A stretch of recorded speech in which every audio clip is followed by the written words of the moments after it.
GitHub Copilot went free yesterday, and if you haven't had a chance to use it yet, I show you around what you can do with Copilot and AI. Let's go. To add Copilot to VS Code, you just look for Copilot in the extensions, you press install, and then you log into your GitHub account. That's it. You will start to work afterwards. So now let's see some code completions. One of the things that Copilot does is when you have it and you start writing code, it will start offer you suggestions what you might want to add. If I want to take this suggestion, I just press tab and it adds it.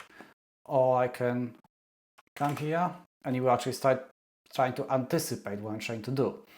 You can also tell it what to do in comments. So if I, let's say, for example, say here, characters from expanse, and now you see create, and now you see this is now Copilot taking this hash table. And it starts, okay, alpha is not really from expanse, but you get in the gist. Sometimes you need to help it to do something.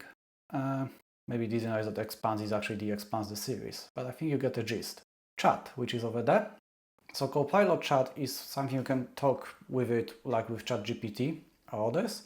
And you can, for example, I know you've just been dropped to a brand new code base, you don't really know what it does, you can just ask, what does this code do? And then it will go analyze the code and actually break it down for you line by line. So for example, I found it very useful with when somebody created some crazy regex or some crazy bash stuff which I don't really know. Well, I could at least have an idea, at least help with that.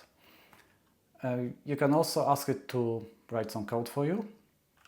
So for example, I'm just making stuff up right at this point.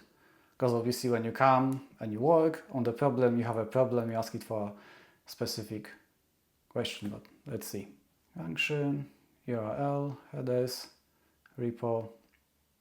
So obviously it doesn't always need to be right, but it might give you at least the idea where to start or what to do.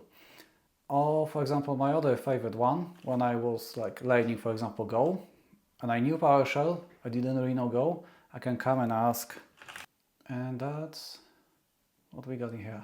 I like it that because PowerShell arrays can take anything, and it's just as similar as PowerShell, so I will just give you an interface that takes anything in the array, which is pretty cool.